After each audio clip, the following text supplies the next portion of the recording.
we're going to stand up, and then it's going to take 2 more shots to knock us down. And on the way up, we're going to take your other kneecap, and we're going to get up, and then it's going to take 3 shots to get us down. And when we do, we're going to take another hunk out of you. Before long, we're going to be the last one standing. Yeah! He's the GOAT! Oh, there's nobody! It's some cinematic right here. I know you were doing that.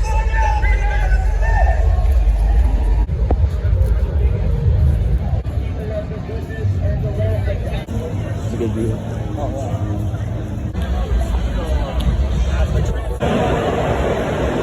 Say something cool for the camera.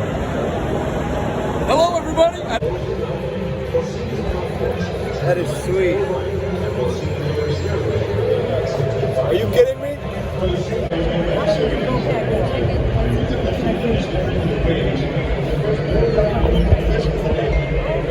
Yeah. Woo. Let's go, baby. Yeah.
I'm with Michael Bakes. What's up, Buddha, baby? I'm with Dose. What's up? First half thoughts, man. What you think? Dude, first half thoughts, we did everything we need to do. We stayed on schedule per downs. We shot ourselves in the foot this last time. But you can tell the crowd here is nervous. They're waiting on something big to happen, and they can't seem to stop us. Every time we get the ball, we drive it. The biggest thing they need to fix the second half is the mistakes on our own. We need to go ahead and run block better because we can run the ball on these guys. With that play action, Goff is getting plenty of time all day. Our receivers need to get more separation. We can do that a couple more times. We got to get into like 2nd and 9, 2nd and 8. Yep. That way they I can't agree. keep pounding it. Yep. But we playing the game we want to offensively. The ones that can shoot us in the foot, they haven't stopped us yet. Definitely, and we playing almost the game we want to defensively. Because, almost. But we're doing the thing on offense by keeping him on the bench. Yes. There you go. All right, boot up, y'all. Let's go. Second half. I'm here with my man, Let's Talk Lions, Jay. We met him at Lambeau Fields. Lions Nation Unite, man. They hooked us up. We're looking down at each other. Banks is yelling the whole time, so there was still the energy. D up. What'd you take away from the game, man? All in all, I mean, first half, beautiful. First half, we looked like coming right out the gates, looked great. Not just physically in those white unis. As a team, we looked good. Defense definitely struggled a bit, but really the momentum slows. We go into the second half, and our defense falls apart, just absolutely deteriorates, and then flag on flag on flag, it became too much. I like what you said, that cornerback position, man. That's worrying me now. Because you had Iffy go down, and I know he got beat, but he made the play early. Yeah. But now it's like, oh, we're just throwing guys in and out. I saw Jacobs come in for one play, he gets a PI, and it's like, oh shoot, what are we doing, man? It kind of reminded me a little bit of last year. yes, it's the Bears game, man. I'm like, oh gosh. No, and you never want to say those words. Right. Reminded me of last year. Obviously fell apart second half, but what we were seeing right off the bat, him finding Hawkinson, his completions at that point, I think he was what? I want to say 19 for 21, 16 for 21. I might be wrong. You might have All to try right. that. It's all good. He He was passed us, accurate, man. yeah. That touchdown was beautiful. Beautiful. I thought he had the quintessence one hand in the corner. Nah, that would have been chef's kiss. Still a fun time. I'm glad I met my man, and you got a shot at the hat though. Thank you. Look what he's wearing. That thing is clean. The official Let's Talk Lions hat. I'm not going to say that you can see it on the back, too. But you can. Hey, let them know where you can find it, man. Yeah, you can actually find it. I have it's letstalklions.com. Real simple. I have a bunch of merch. But otherwise, if you go to my videos, it's easier. Let's Talk Lions. It's always in the description. All right. Shout out to my man behind the camera. We don't know you. Thank you, man. That was kind of wild. I'm not sure exactly what clips I threw in there because I'm putting this video after I put the clips in. But that was what you, I guess, would call a game day vlog. Even though it wasn't really a vlog. It was just kind of random clips thrown together. But we were at Lambeau Field for the Monday Night Football game against the Green Bay Packers, and we had a great time, man. We got to talk to so many people. Lomas Brown, we talked to him for so long, and that was super cool. Let's Talk Lions. I got the hat. Pulled up. Let me grab it. Out to Lomas Brown. He hooked us up. That guy was so awesome to talk to, man, just to get his insight. Really cool guy. And, of course, like I said, my man, Let's Talk Lions. I got his hat, man. I got his merch. Shout out to him, a really cool guy. Jay was awesome. So I'm gonna put that in the background. We gotta find a spot for it. I don't know. Maybe it'll go on top because I'm wearing this hat. So if I'm gonna wear the hat, might as well just put his up.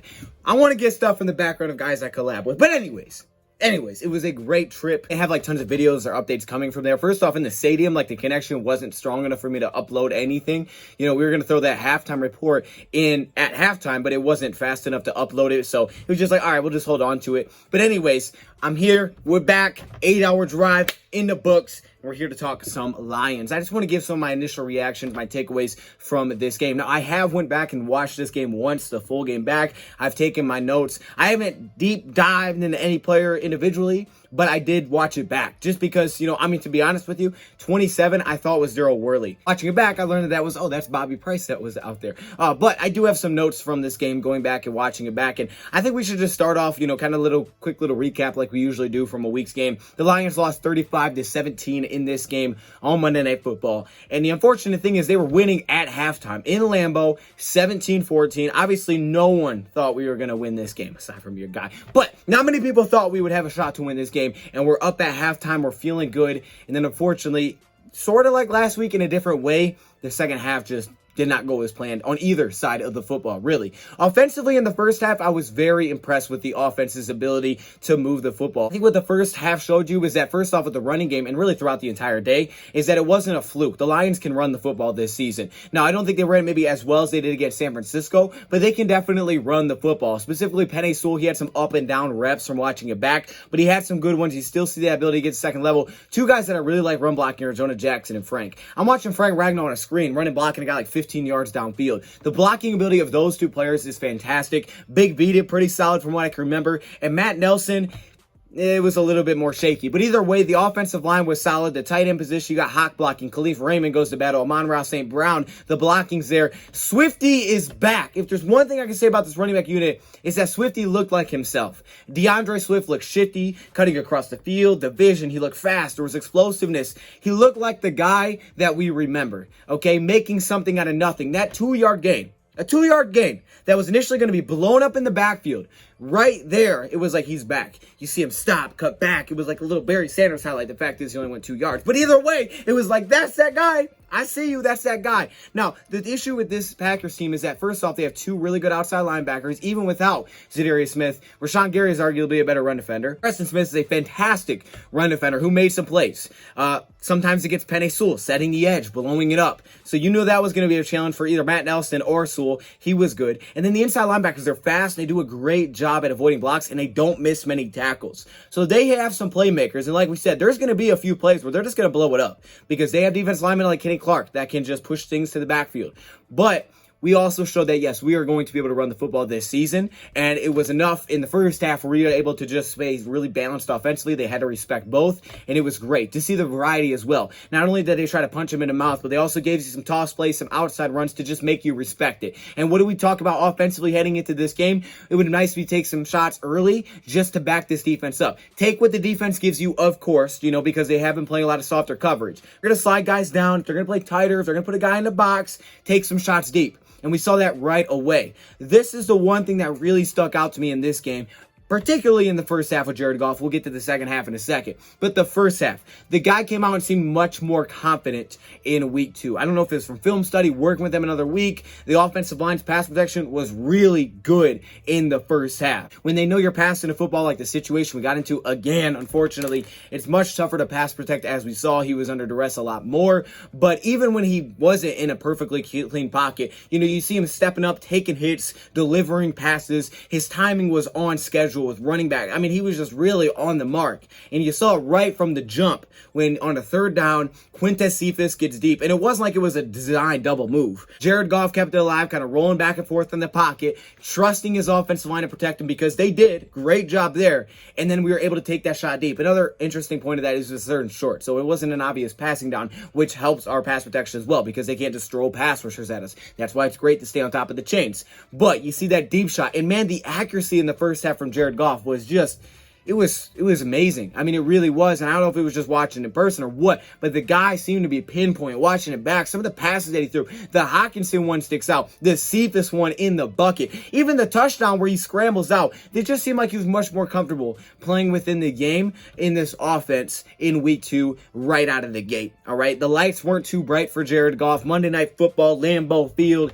He went out and he kicked him in the mouth. That's what I loved about it from Jared Goff. He came out comfortable, took what the defense gave him, and he also took some opportunities. Gave guys chances, and he was accurate in the first half, and he moved the ball well. I loved it. And we kept a really balanced approach. You saw a little read option by Goff where he takes off and runs. You see some scrambles that we didn't see in the first game. He's kind of just stuck in the pocket. This game, you see him scramble and make his plays with the legs, and it feels like your Jared Goff was just much more comfortable offensively, particularly in the first half. Receivers in the first half, they were on it. I mean, there was a lot of things to like in the first half. The only drive that we didn't score on, and Dan Campbell said this as well, is when we shot ourselves in the foot and Banks kept going like this, bam, because that's what we were doing. We were shooting ourselves in the foot many times in this game, and in particular on offense. The one drive that we didn't score in the first half, we had a false start first from T.J. Hockenson, then you have a holding on Penei Sewell. That backs you up, you're in 1st and 25. First half, all in all, I thought it was good. Hockenson was hot, Cephas was making some grabs, in particular the deep grab. Goff looked comfortable, the run game was still alive. There was a lot to like in the first half, aside from the one drive where we really beat ourselves on that offensive possession.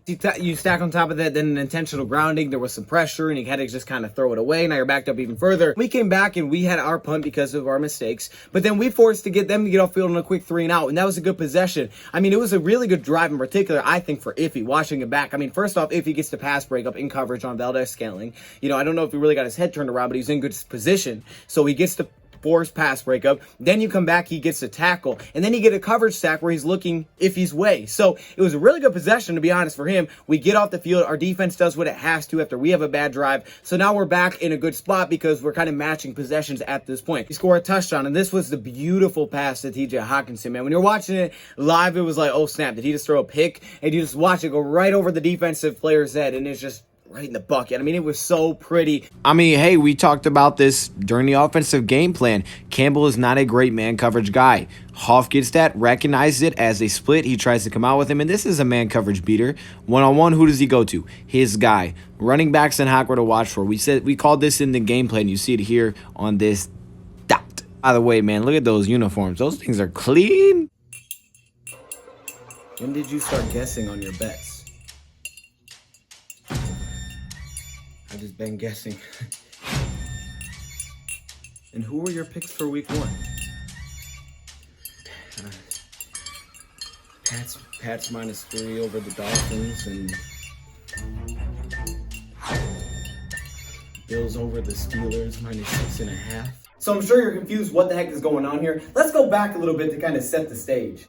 Patriots and Dolphins. I kind of like the Patriots logo. I feel like that's underrated. Patriots all the way. Don't be this guy. Download BetQL to make smart bets. BetQL's best bet computer scans 350,000 unique bets per year to give you recommendations on all games, on all major sports. Take the Saints. Michael Thomas, he's going to carry that team. He's going to kill it. Trust me on this one. Bro, Thomas ain't playing week 1. Get up-to-date injury and lineup changes. That way things like this don't happen. I just put the money on them because of him. Solely because of him. Allegra, who should I take? Oh, it's Alexa. Alexa, is not plugged in. It covers spreads, over-unders, prop player bets, and all the tools that you need to do your own research. Plus, you can see who the pros are backing. Keep up with real-time line movement with your bets. Background knowledge on team summaries, how they've done against the spread. You can look at scenarios, home, away, on grass. Head to try.betql.co/DoseOfDion to get started. Use promo code DOD for 25% off. I felt hopeless. So hopeless. Now download BetQL. Wait. Down. This was set up because of a huge return that put him basically at, the 40-yard line, which is not a good starting spot for us. Actually, this drive, we didn't get them into any third down situations. And, that's one of the spots we even talked about last week. The Lions got to find a way to get them in third and medium, third and long. Something that's a little bit more where it's more one-dimensional. You can dial up some of that pass rush. Third and one, it's very tough. We go in before half, we get the field goal. And I thought they played it really well before half. I know some people have questioned the timing. Should they have been more? I thought they did exactly what they should have done. As soon as we got the football, we were in good field position. We were right up against the 40. I think we were at our own 39-yard line. And the thought that came to my head immediately was, don't give Rodgers the ball back. Simple as that. We did the same thing last year. They scored before half. They come out of half. They score, and we're in a really bad spot. And I thought we did it really well. We ran the ball. We wasted the clock. We took our time. And we had the shots at the end zone. It wasn't like we didn't give ourselves an opportunity to take a shot. We had the timeout left even after the Jamal Williams 1-yard pickup where apparently we didn't get out of bounds. You had TJ Hawkinson, over the middle from Jared Goff where he stayed in the pocket, waited for it to kind of break off late, and he hit Hawkinson over the middle, which set us up in field range. They got the shot to St. Brown. It kind of went through his hand. St. Brown's just a little bit shorter, so it's kind of tough to gauge on some of those. Then you have the pass to Cephas where he almost pulled a whole Odell. I don't even know what you want to call that. That would have been nuts. And then we set up for the field goal, but we make the field goal, which is good, even though I'm pretty sure they called timeout. We missed it before, but we made it. And we go to half like that. I thought they finished the half well. I'd love to get a touchdown there, but just don't give Packers the ball back before half. Get your points, and let's take a lead in the halftime. And I thought the Lions did that really well the second half. Now, here's one thing about NFL games. It's come down to about 4 or 5 plays in a lot of games. And the score can look a lot different on those 4 and 5 plays. It can go from a 7-point game to a 30-point game just like that. All right, and there's just some of those key swing plays that either you hit on them or you don't. And in this game, in the first half, yeah, they hit on those. In the second half, they didn't hit on any of these key plays, these key moments to make a play defensively or offensively. If anything, the Packers did. They took advantage of all their opportunities. Packers get the football first, and this is when they go out and they score a touchdown in less than 5 minutes. But we had an opportunity to get off the field right here. We get them into a 3rd and long, a 3rd and 12 after a sack by Michael Brockers, where it was kind of a coverage sack. He held onto the ball a little bit. We had a few coverage sacks in this game, but again, we weren't really able to get ourselves in 3rd and long situations where we knew it was a pass. That was really until now. We come out in a 3rd and 12 on the first drive out of the half. You're up by 3. If you get off the field here, this is a completely different field. You're probably getting solid field position. You're up by 3. Coming out of the half, your offense have been moving the ball well. The momentum you could build. If you punch in a touchdown, all of a sudden you're up by 10 and the game is completely different. But 3rd and 12, we give up a bomb. This is when Melifonwu was injured. I don't know if he was injured while he was running or if it was just after he gave the pass. Regardless, he gave up a deep pass to Devontae Adams. Of course, man, we're wishing for a speedy recovery there. Dane Campbell is giving us the update that he's going to be out for multiple weeks, some significant time, which is concerning when you look at our cornerback group. I'm going to be honest. We'll get into that. But either way, if he goes down, and that was huge because not only did we give it the first, we also lost our number 2 cornerback in that game, who I said made some plays early. He did. And I think Rodgers came out looking to attack him early, but he made some plays. So it wasn't like, okay, Rodgers, I can attack him right away, because anytime someone new came in, he did. And against Price, he attacked him. Against Jacobs, he attacked him, and they had success. Iffy, not so much. So he held his own early, but you give up this big play. Your number 2 cornerback comes off the field on a 3rd and 12 from their own 24. If you make that stop, it's a completely different situation. Unfortunately, we followed it up with the same exact thing, another swing play where it went in the Packers' favor once again. And these are just the plays that you got to capitalize on, and we didn't. Or you just got to capitalize on more than them. We're just a few of them. In this game, we did not. It comes down to a 4th down situation. Now, me and Herman Moore talked about this. You guys will see that on Lions Nation Unite, their YouTube channel, so check it out. And we're going to have him on the show soon. But we were talking about this, and this is a situation, should they take a field goal? Should they go for it? I was like, hey, I'm down with the field goal, knowing that they're going to score a lot of points. Even going into it, I was like, be fine with taking the points, just score every possession. But I understood the game plan behind it, the decision behind going for it. You trust your offense. Maybe you trust your offense more than your kicker. You know how the game is going. The Packers are scoring. It was kind of in the flow of the game, like Dan Campbell says. So you decided to go for it. And I have no issues with that. It's just unfortunate we didn't pick it up. Now, some people said, well, we should have ran the football. We should have done this, should have done that. I have no issues with it. I mean, look, Jared Goff was playing at an extremely high level. You put the confidence in your quarterback. You put the trust in your quarterback to make that play. Pressure got in a little bit faster, so it didn't allow him to kind of hitch and look back to other routes. Now, this play is a little bit confusing after hearing what Campbell said, as Hawk was the first read, then Cephas was the second read. And you can see Hawk on the top of the screen here. He's trying to get over top of the defense. So if that was the case, I'm thinking that maybe Goff saw the safety right here. So he decided to go to his second read, feeling the pressure, not having time, because Swift is open over the middle, but feeling the pressure, seeing the blitzes coming, throws it to his second read right away, and that is Cephas. And it wasn't a bad ball. It hits his hands. Good coverage, but you would like to see us come up with that. Now you're already down, which is not good because you haven't been down all game. And now they have the ball back. One thing that I'll say about the Lions defense, particularly the run defense, it did lock up a little bit better in the second half. Like Campbell said, we didn't allow 100 rushing yards, which is good. But they did do much better in the second half. They got us in these third down situations. But this is when the attacking of Bobby Price really came into play, and then we started to kind of mix back and forth. Because you got Price out there, they attack him right away. It's overthrown, it's incomplete. He maybe could have completed it, but you have him out there on the outside, so Rodgers tests him right away. Two things I noticed. First off, he tackled well, which was great. And secondly, it seemed like he kind of settled in a little bit. That's not me saying I think he's ready to play this role, because I don't, but he did settle in a little bit. 3rd and 14 situation. Rodgers really good at this. Got to get off the field. First off, we have a flag of having too many guys on the field. But then secondly, even when we get the guy off the field and they snap the pass, it's over the middle. They attack the middle of the field. I can't tell you exactly who the blame should go on this play. I can't wait for the All-22 to come out, because I think it's coming out this week. But I put some of it on Jamie. I put it on Jamie Collins, to be honest with you. Just the inability to shoot down and make a play on that football over the middle in the 3rd and 14. We get them to hold. So now again, they're backed up the chains. We're doing exactly what we need to do defensively. And this is when they throw Jacobs in, because probably Price got burnt early on the drive. He didn't complete it, but he got burnt. So they put Jacobs in. And Jacobs gets one snap. The one snap he's out there, pass interference. He's on the tight end. He does a little corner route, and Jared Jacobs is a little physical, doesn't really get his body turned around. He's kind of like running like this, so they get him with the pass interference. Now goes from 1st and 20 to all of a sudden 1st and 10, and the pass interference, so they're moving way down the field. It's a 25-yard penalty, and all of a sudden they're at midfield. They're 3rd and 7 situation. Another chance to get off, which we weren't really getting in the first half. Who do they attack? Bobby Price comes back onto the field. They attack Bobby Price. 3rd and 7, he goes to Randall Cobb, all reliable there, and he beats Bobby Price. 1st and 20 came up, and that's when they hit Alex with defensive holding in coverage, which up, and then they were able to punch it in with an Aaron Jones pass. And on that Aaron Jones pass, I'm saying to myself, man, what are we doing with Jamie Collins? Like, I get it. Jamie Collins is the vet. He's getting paid the money. But, man, Jamie Collins, the responsibilities we're giving him here, he's just not fast enough to do it. You see him on playing outside linebacker early in the game. He can't set the edge. He takes a bad angle. Then you come back here, and you're asking to play man coverage on a running back out of the backfield.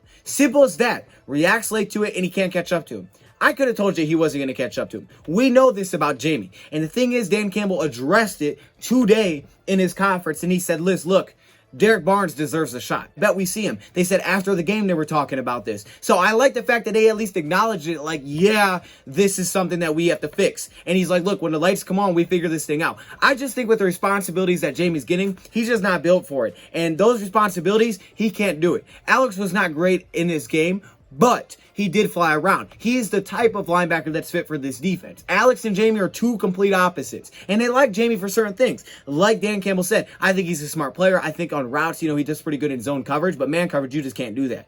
And like Dan Campbell said, 3rd and short runs. Okay, yeah, I mean, I guess you like him there too, but the fit is just not there stylistically. And I think we're going to see Derek Barnes and Alex Anzalone on the field next week. Why? Because we saw it at the end of, last week in San Francisco when we knew they were running the football. Now, some of the responsibilities, we're going to see a mix, I think, with all the assignments they're going to give him. We didn't see him this week. And even last week, he could be credited with giving up that pass for a first down if it wasn't for Trey Flowers giving up the fumble. So it's not like he's, maybe 100% ready, but some changes are going to have to be made for certain situations, because having Jamie out there was just a liability at some spots, because he's just not fast enough for the roles that you're asking him to play. He is not the type of linebacker for this defense. Alex is a guy that Dan Campbell liked. He said he was flying around. He did fly around. Did he get beat a couple times? Yeah, he got beat on the touchdown. He got the defensive holding. He got beat a few times, but he also did fly around. He got involved in a lot of plays. I saw one where he literally outran Jamie Collins to the sideline. I'm like, what the heck? He was across the field. And there's another one like that. They get a toss play, and I'm seeing Jamie Collins looks like he's just walking or jogging to the sideline.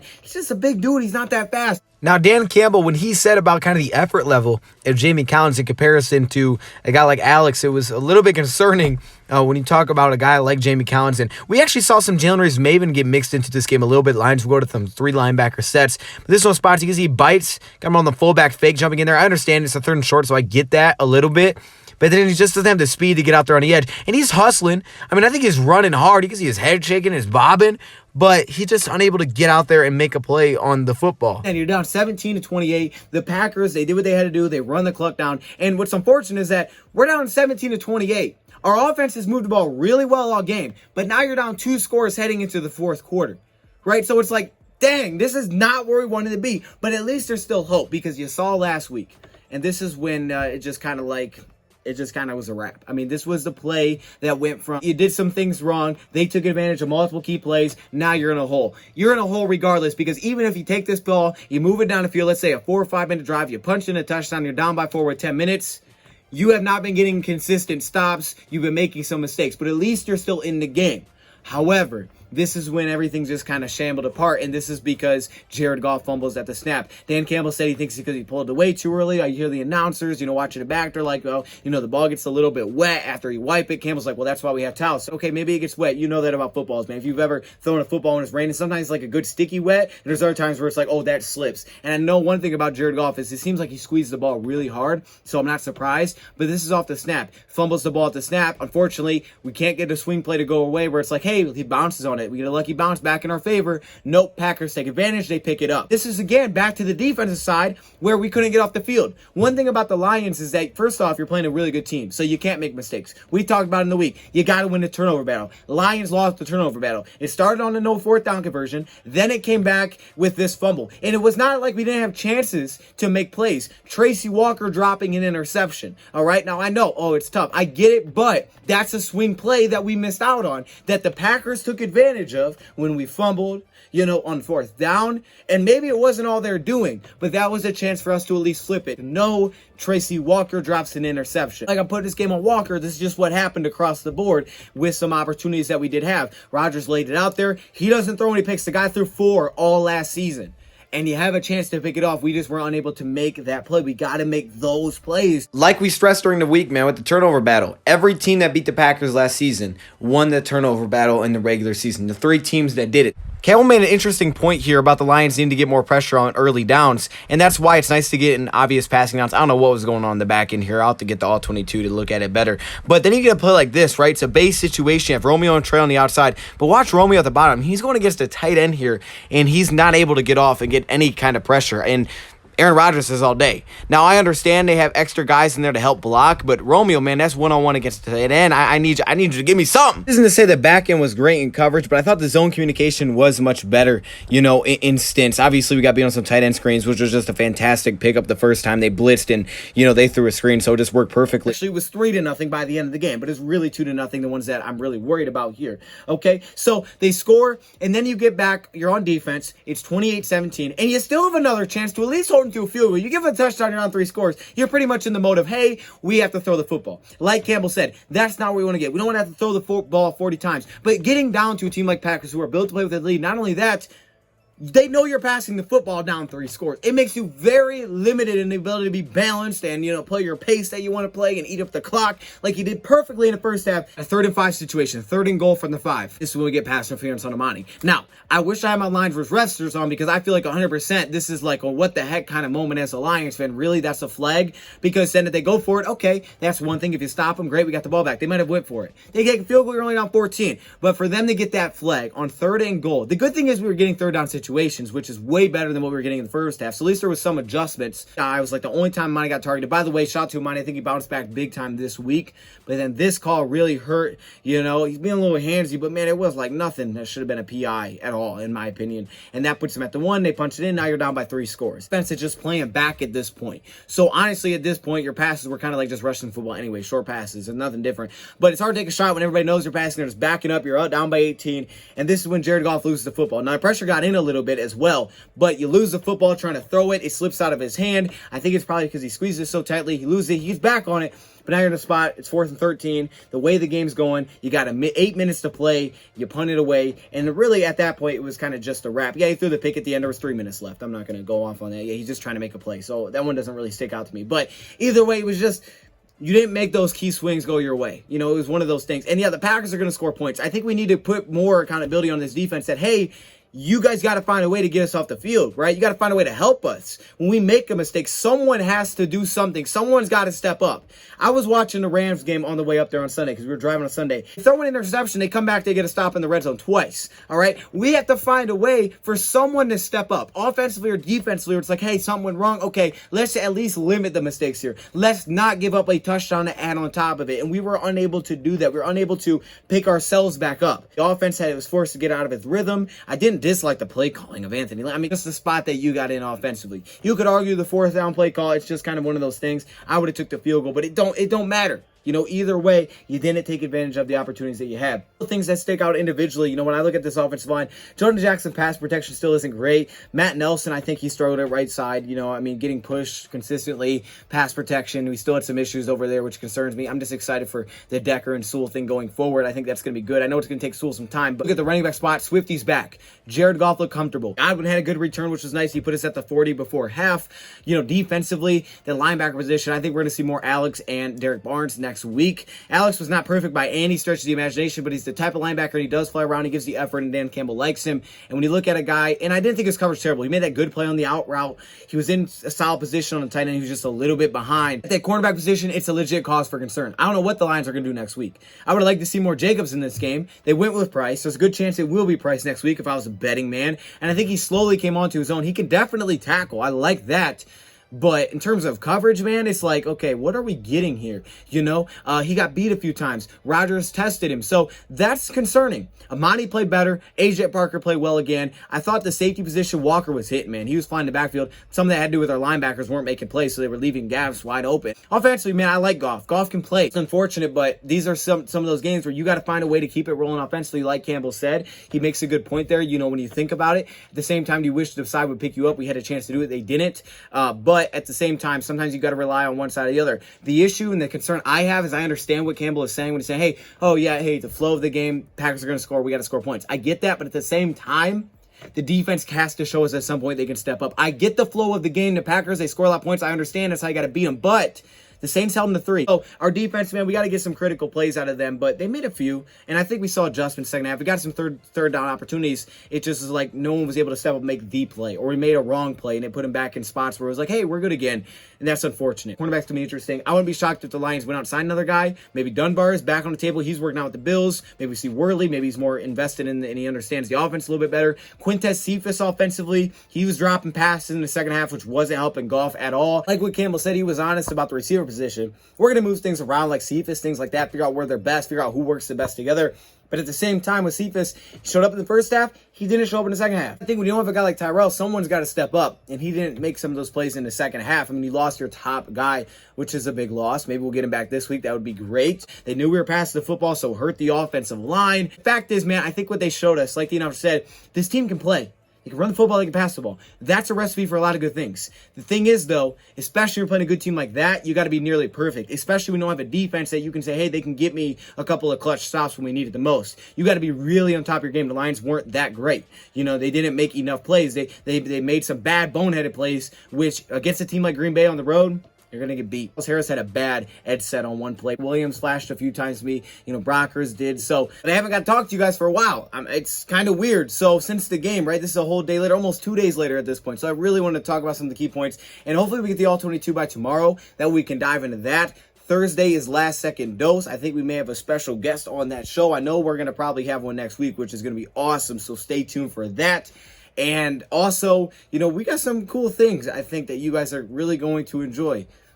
So stick around, But as always, shout out to our sponsor, BetQL, of today's video. The link is in the description, and you get 25% off using promo code DOD. In week 1, they went 13-2 in their 5-star bets. So make sure you check them out. Thank you, Pride, for watching, and I'm out.